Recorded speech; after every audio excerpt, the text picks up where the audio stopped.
getting engaged and planning your wedding is supposed to be such a fun and exciting time in your life, but as you go through the wedding planning process, you realize that there are a lot of family politics and financial issues that you're having to deal with during this time, that it gets you this close to just eloping. Welcome back to Therapy Explained. My name is Deniss. I'm the therapist of color for people of color and your very own mental health cheerleader.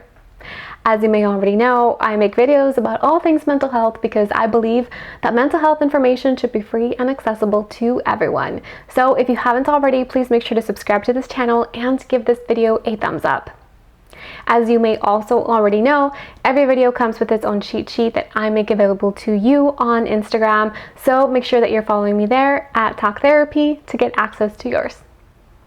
Today's video is about how to maintain your sanity during your wedding planning, something that I have a personal experience in, as some of you may or may not know. I am getting married. I have been planning my wedding for over a year now, and there are some things that I learned about boundaries and family politics and family dynamics that I'd like to share with you because they've worked really well for me and they've worked well for the people that I've worked with. So let's just go ahead and talk about it. Number one, make room for yourself.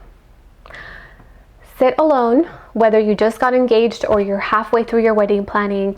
Give yourself about 10 minutes at least to sit down and think about what you want your wedding to look like.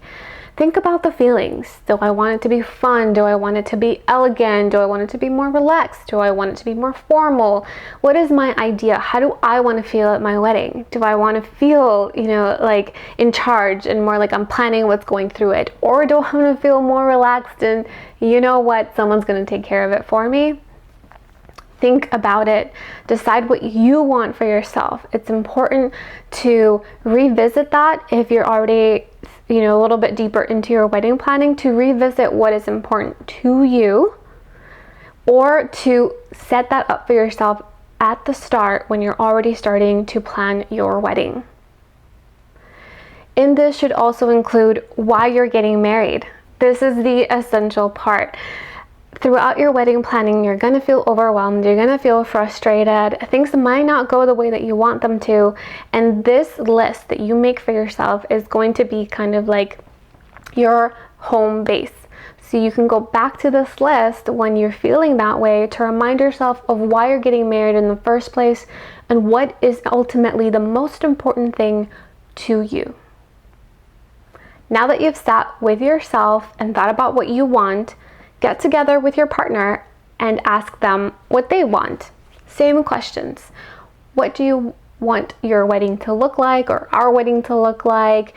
What is important to you about the wedding? How do you want to feel during the wedding? Why do you want to get married? Because again, this will be a good place for them to feel more grounded throughout the wedding process, but also for the both of you to understand where you meet, like where you're already agreeing, and maybe some of the gaps where you're not, and you can fill them in by working together. Whether your partner wants to take a big part in the wedding process or not, that is part of this discussion. Maybe your partner wants to be a big part of it, and it's good to know at the start so they don't feel left out and there is no tension. Or they can already tell you, you know what, hun, you take care of most of it. Just check on me for the flowers because that's important to me. Or check in with me about guest lists or the invitations because that's important to me. So again, understanding what's important to you and what's important to your partner will be key so that this actually feels like teamwork, which is how it should feel like. Set healthy boundaries with your friends and family at the start.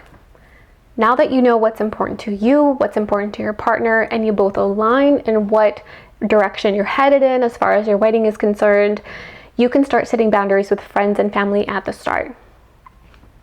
Even as you're expressing that you're engaged, let people know this is going to be a small affair, just friends and family. Or, hey, this is a big party. We're inviting a lot of our friends and a lot of our family and friends of the family, so that there's already this expectation of whether people should be expecting an invitation or not from the start. This may also mean that you're going to have to tell certain people that they're not invited.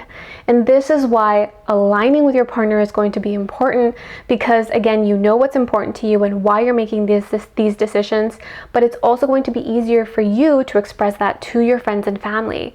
Listen, my partner and I want a small family affair, and unfortunately, we only have room for X amount of guests. It's not about whether or not you're important to me, but we're trying our best to save money, and so therefore it's going to be small, or we're trying our best to keep this as intimate as possible. You know, again, being able to express that to people is going to be helpful. Or the other way around, right? Even though this is a very big party, we're still limited on the amount of people that we can invite. Again, being able to express what you've aligned on with your partner will be extremely helpful when you're setting these boundaries. I say this understanding that if you are part of the BIPOC community or a BIPOC community, this is a lot easier said than done. Family, especially friends and family, are going to have a really hard time understanding if they're not invited. And it can feel really bad to have to say that, especially to grown-ups or people who are older than us, right? Like our tios or tias or madrinas. It's gonna be hard and we're gonna feel bad. But again, if you're coming from a place of honesty and authenticity, that is the best that you can do. At the end of the day, you have no control over other people's feelings, thoughts, or behaviors, but you do have a lot of control over yours. So be truthful, be honest, be open, and what do you do with all that guilt that you might be having, anxiety that you might be having? Take care of it. Make use of your coping skills. I have a lot of videos on how to handle anxiety. I have an anxiety series. I also have a video on how to develop healthy coping skills. So go ahead and check those out for that extra support. But ultimately, make sure that you're taking care of your emotion, because that's what you have control over. Other people's feelings, thoughts, and behaviors, out of your control. Make time to reconnect with your partner. Wedding planning can be overwhelming and it can basically take over our planners and calendars. And we tend to forget to make time for our partner. Remember, you're still in a relationship, and the wedding is, well, you know, you kind of need a relationship in order to do that. So as you're continuing your wedding planning or starting your wedding planning, make sure that you're also scheduling times to build into that relationship. Whether it's date night or weekly check-ins about the wedding, that's important too. Ask your partner how they're doing and let them know how you are doing. If you need extra help and support with wedding decisions, handling family, talk to your partner about it and ask them for help. I mean, this is supposed to be your best friend, your partner for life. So they should be someone that you can go to and be honest with about the things that you're needing and feeling. So give them the opportunity to show up for you and take care of you.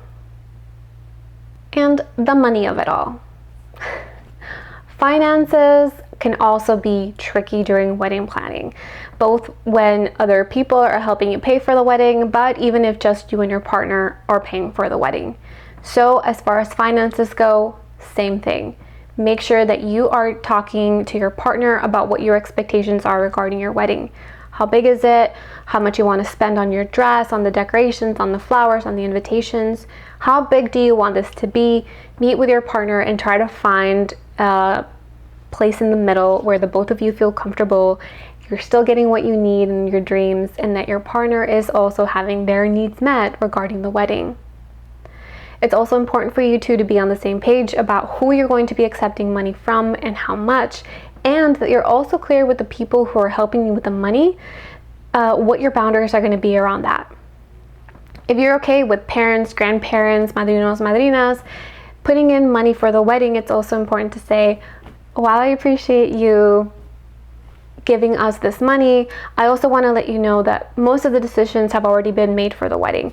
Here's what we're thinking it will look like, right? So let them know, we've already talked about this, my partner and I. We already have an idea of what we want our wedding to look like. We would love your help. We would love to accept your help, but just so you know, the decisions are made. Again, this helps set up a healthy boundary from the start. Or if you've already decided, yes, people are going to help me pay for this wedding, and so therefore my partner and I are both comfortable allowing them a say in the wedding planning, go ahead and let them know that.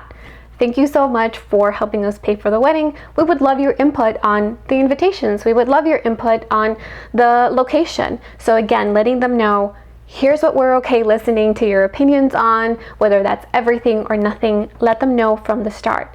These expectations are best set at the beginning so that there are no issues moving forward. And again, this is why talking to your partner about it is super important. And lastly, make sure that you're making room for your own mental health. Yes, check in with your partner, make sure that you two are still nurturing that relationship, but also take care of your mental health. Take breaks in your wedding planning. You don't have to do it all the time. Some people find it helpful to have like just one day where they do all the wedding stuff, or some people will break it down to, I'm gonna work on my wedding like for an hour a day, whether that's planning or calling vendors or looking at our budget or doing some research. Do that. It's little by little and everything is going to be okay. If you are feeling so overwhelmed that things are frustrating and you feel like there's no point to doing all of this wedding planning, that's a really good sign for you to just take a break. Take a step back and try not to get burnt out by the wedding planning. Let go of some things, ask for help, and delegate. Remember that the people around you are there to help you. So that is also part of those boundaries that you're going to be setting with people who are going to be part of your wedding party. So when we go back to that first point of setting those healthy boundaries, that also applies to your wedding party. Make sure that you're choosing people who are going to be good for your mental health, because it is in this moment that they're going to come in handy. If you feel overwhelmed or having a hard time with something, your maid of honor can lend a hand and help you out, help advocate for you, or maybe your mom can do that for you. So again, your wedding party is important. Make sure that you're choosing the good people that are going to be supportive for you and respectful of your decisions and your dream for this wedding. But again, take care of yourself, delegate, and ask for help when needed. And of course, progress does take practice. So if you make use of any of these tools, tips, or ideas, please make sure to let me know by commenting down below. Or if there is something that you've already done in your wedding planning that's helped you, please make sure to share it with us. Remember, we are a community and constantly learning from each other. Your cheat sheet for today's video is already up on Instagram for you, so hop on over there and make sure to get that for yourself. But before you do, please make sure to give this video some love in any way that feels authentic to you. Every like, comment, subscription, and share helps spread the word about free mental health information and education, and of course, it's greatly appreciated. And lastly, don't forget, I'm always cheering for you.